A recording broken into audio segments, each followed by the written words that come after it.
Yo, assalamualaikum. Kembali lagi di channel Perang Damai. Dari perang Ukraina-Rusia kita bisa mengetahui pertempuran urban adalah masa depan. Sejumlah studi resmi yang dilakukan militer Amerika Serikat dan Inggris contohnya menyebutkan medan perang di masa depan akan terjadi lebih banyak di daerah perkotaan ketimbang hutan, pedesaan, atau tanah lapang.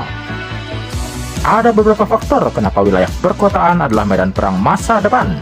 Dilansir Oxford Academics, seperti faktor urbanisasi dan teknologi yang merupakan salah satu alasan yang memaksa terjadinya perang yang berpindah ke wilayah perkotaan. Prediksi ini sudah terjadi dalam invasi Rusia ke Ukraina, di mana sebagian besar pertempuran adalah urban.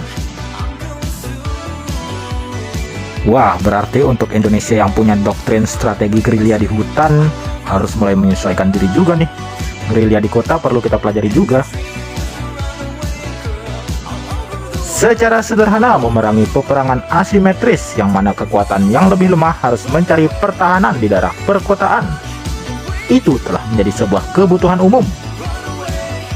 Pihak bertahan yang lemah akan mencari perkotaan.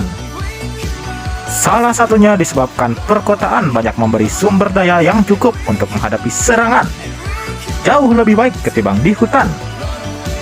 Sebagai contoh, dalam perang Amerika melawan Al-Qaeda, Irak ataupun ISIS, pertempuran menentukan justru terjadi di kota seperti Fallujah, Baghdad, Ramadi, Mosul, Najaf, atau Tal Afar.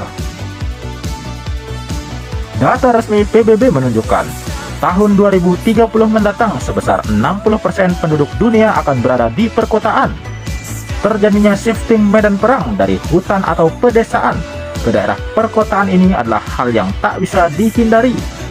Ditambah terus terkikisnya hutan secara global. Di Amerika sejak tahun 1980-an awal sudah banyak studi pertempuran perkotaan. Ditambah kerasnya dari apa yang terjadi dalam perang Irak 2003. Sejak tahun 1990-an, US Army sudah mulai mengembangkan pola pattern kamuflase khusus perkotaan. Wah, lagi-lagi TNI kita harus banyak belajar ya. Perang kota nih. Kini mari kita bahas salah satu pertempuran yang sedang terjadi di Ukraina. Angkatan bersenjata Federasi Rusia kemungkinan telah mengerahkan setidaknya 5 resimen pasukan lintas udara ke wilayah Robotin, Oblast Zaporizhia untuk memperkuat tentara gabungan ke-58 Angkatan Darat Federasi Rusia. Pasukan di sana dikabarkan telah tertekan, sebagaimana klaim Kementerian Pertahanan Inggris Senin 18 September silam. Dengan kekuatan penuh yang setidaknya berjumlah sekitar 10.000 pasukan lintas udara, tulis Kementerian Pertahanan Inggris dalam laporan intelijen terbarunya. Namun, hampir semua unit kemungkinan besar berada di bawah kekuatan yang signifikan.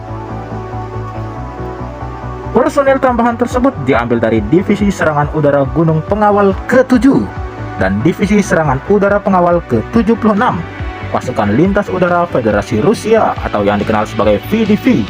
Menurut pembaruan tersebut, sebagaimana diberitakan Great War. Wah, Rusia benar-benar habis-habisan ya buat menangin pertempuran. Di sisi lain, Ukraina juga gak mau kalah nih, berbekal bantuan barat, terus mempertahankan diri, bahkan beberapa tempat merangsek maju. Patut dinanti siapakah pemenang pertempuran kota, desa, hutan, darat, dan laut yang sedang terjadi di Ukraina sana. Sekian untuk episode bermanfaat kali ini. Wassalam.